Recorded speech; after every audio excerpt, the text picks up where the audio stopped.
अस्सलाम वालेकुम। तो ये हमने अपनी लास्ट वीडियो में यहाँ तक ये क्वेश्चन कंप्लीट किए थे और अब क्वेश्चन नंबर 3 की बारी थी और मैंने ये बात को आपको बताई थी कि ये वाला जो इसका फर्स्ट पार्ट है ये बहुत इम्पोर्टेंट पार्ट है और इस तरह ये एग्जैक्टली हम पहले भी कर चुके थे और इसमें जस्ट क्या है कि एक चीज़ हमारे पास क्या है अब एक नई आई है कि जिसमें y greater than equal to zero है। अब इसके ऊपर बहुत सारी चीज़ें बहुत बारीक बारीक पॉइंट हैं जो मैंने आपसे डिस्कस करने हैं। ये वन बाय वन करके आते रहेंगे। तो अगर इसी क्वेश्चन को देखें तो हमने पहले किस तरीके से किया था। तो आप ये नज़र आ रहा है जी 2x minus three y less than और equal to 6, 2x plus three y less than और इक्वल टू 12। तो अगर आप देखें तो हमने ये क्वेश्चन नंबर जो था एक्सरसाइज 5.1 का क्वेश्चन नंबर 2 का फर्स्ट पार्ट भी एग्जैक्टली यही किया था, लेकिन वहाँ पर ये लिमिटेशन ये एक्स्ट्रा चीज़ y ग्रेटर देन और इक्वल टू ज़ीरो नहीं थी। और हमने इसको किस तरीके से किया था, हमने बिल्कुल इसको ये शेड करके देखा था, एसोसिएट में कन्वर्ट किया, टेस्ट पॉइंट वगैरह लगाए और ये हमने ग्राफ बना कर देखा था। अब दोनों में फ़र्क क्या है कि अगर वो जो लिमिटेशन है, ये जो चीज़ आपके पास आ रही है y greater than equal to zero, अगर ये चीज़ भी यहाँ पर मैं ऐड कर दूँ तो किस तरीके से ये क्वेश्चन हमें सॉल्व करना पड़ेगा। तो आप देखें कि जी मैं यहाँ पर वो ऐड कर देता हूँ, यानी कि हम उसी क्वेश्चन की बात कर रहे हैं अब। तो यहाँ पर हम तीसरी चीज़ को भी लिख लेते हैं y ग्रेटर देन और इक्वल टू ज़ीरो। अब इसका मतलब क्या है, फिलहाल इस क्वेश्चन से रिलेटेड इसका मतलब जस्ट इतना है कि जब आप शेड करो तो उसमें y, यानी कि जब आप शेड करते हो तो आप क्या शेड करते हो, आप सोल्यूशन रीजन शेड करते हो। आप ऐसे रीजन को शेड करते हो कि जहाँ के सारे पॉइंट क्या होंगे, इनका सोल्यूशन होंगे। लेकिन ये एक लिमिटेशन लगाता है, ये कहता है कि जी y जो भी सोल्यूशन आए उसमें उसका y क्या होना चाहिए, पॉजिटिव होना चाहिए। तो आप देखें कि मैंने जब शेड किया था इसको, यानी कि इस क्वेश्चन का जब हमने ग्राफ बनाया था तो ग्राफ कुछ इस तरीके से बना था। तो आप देख लें y पॉजिटिव कब होता है, जब वो x एक्सिस से ऊपर ऊपर होता है। x एक्सिस से नीचे जो होगा y क्या होगा, वो डेफिनेटली नेगेटिव होगा। तो शेड करते वक्त क्वेश्चन सारे का सारा ऐसा होगा, कोई चेंज नहीं होगा। जस्ट शेड करते वक्त हमने एक चीज़ की एहतियात करनी है कि हम ग्राफ को शेड करते वक्त इस एक्स एक्सिस से नीचे शेड ना करें। यानी कि अगर मैं जस्ट इस चीज़ को अरेज कर दूं तो मैं सिर्फ इतने पार्ट्स को क्या कर देता हूँ, अरेज कर देता हूँ।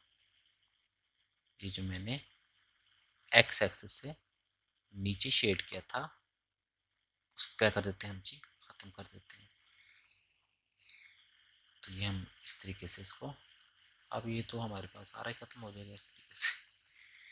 हम नया ग्राफ बना लेते हैं जी। तो ये हमने नया ग्राफ बना लिया इस जगह पर।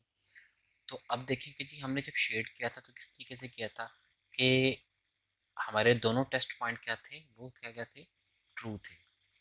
हमारे दोनों टेस्ट पॉइंट ट्रू थे, इस वजह से हमने टूवर्ड्स ओरिजिन शेड किया था। तो अब यहाँ पर तो एक रिस्ट्रिक्शन लग चुकी है कि जी y जो हो वो पॉजिटिव रहे, मीन्स दैट मुझे इस x एक्सिस से नीचे नहीं जाना।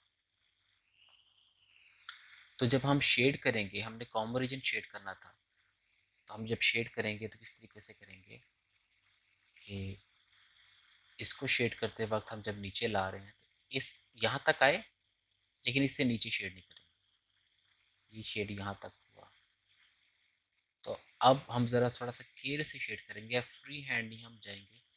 हम ये इसी चीज़ का याद रखेंगे कि हम एक्स एक्सिस से नीचे ना आ जाएं। तो ये हम इस तरीके से शेड करते जाएंगे जी। ये यूँ हमने शेड किया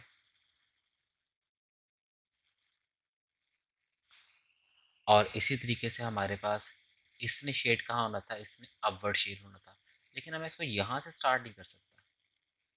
पहले तो था ये भी सोल्यूशन था, ये भी इसका सोल्यूशन था, तो मुझे अब यहाँ से वैसे जाना पड़ेगा। स्टार्ट कहाँ से करूँगा, यहाँ से। ये शेड करूँगा इस तरीके से। मैं इधर से ही रहा हूँ, लेकिन मुझे इतना एरिया का ब्लैंक छोड़ना पड़ रहा है इस रिस्ट्रिक्शन की वजह से। तो ये हमारा क्या हो जाएगा, सोल्यूशन हो जाएगा।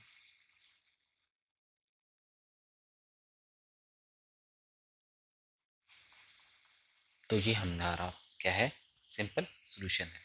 तो अब हमारे क्वेश्चन में वन बाय वन करके ये चीज़ें आती रहेंगी, और इनके और भी मीनिंग हैं कि ये x greater than equal to zero, y greater than equal to zero, ये क्या यहाँ पर रोल करते हैं। तो इनके बहुत ही इनके कॉन्सेप्चुअल हमारे पास कॉन्सेप्ट हैं।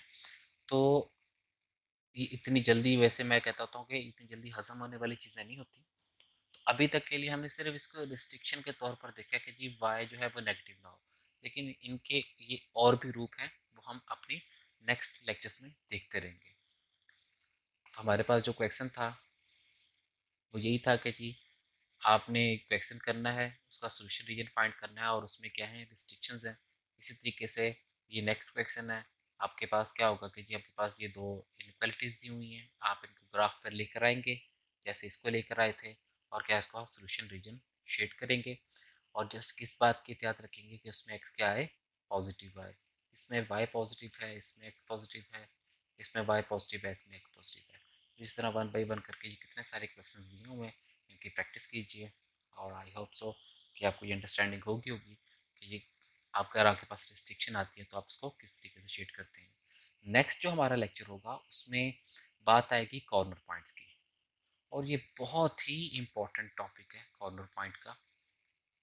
तो इसके बगैर हम लीनियर प्रोग्रामिंग के बारे में कुछ नहीं जान सकते। तो सबसे जो हॉट टॉपिक है हमारा कॉर्नर पॉइंट का है। और इस कॉर्नर पॉइंट को समझने देखिए ना, यहाँ पर भी यही एग्जाम्पल कोड हुई है। आप देखें तो यही एग्जाम्पल यहाँ पर फिर से कोड हो गई है, और इसमें क्या है एक्स ग्रेटर देन और ज़ीरो, और साथ में क्या पूछा हुआ है, कॉर्नर पॉइंट पूछे हुए हैं। वहाँ पर क्या क्वेश्चन था कि जी वाई ग्रेटर देन ज़ीरो हो, और इससे प्रीवियस क्वेश्चन में क्या था, ये लिमिटेशन थी नहीं, सिर्फ शेड करना था। इसमें एक लिमिटेशन के साथ शेड करवाया, इसमें दूसरी लिमिटेशन के साथ शेड करवाया हुआ है। तो साथ में क्या चीज़ पूछी हुई है, कॉर्नर पॉइंट। अब क्या रोल होगा वहाँ पर, किस तरीके से हम कॉर्नर पॉइंट फाइंड करते हैं, तो हम अपने नेक्स्ट लेक्चर में देखेंगे।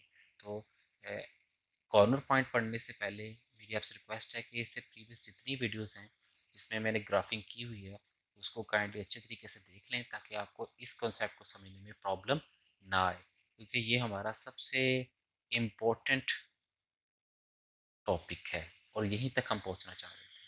आई होप सो कि आपको अंडरस्टैंडिंग हो गई होगी आज के क्वेश्चन की।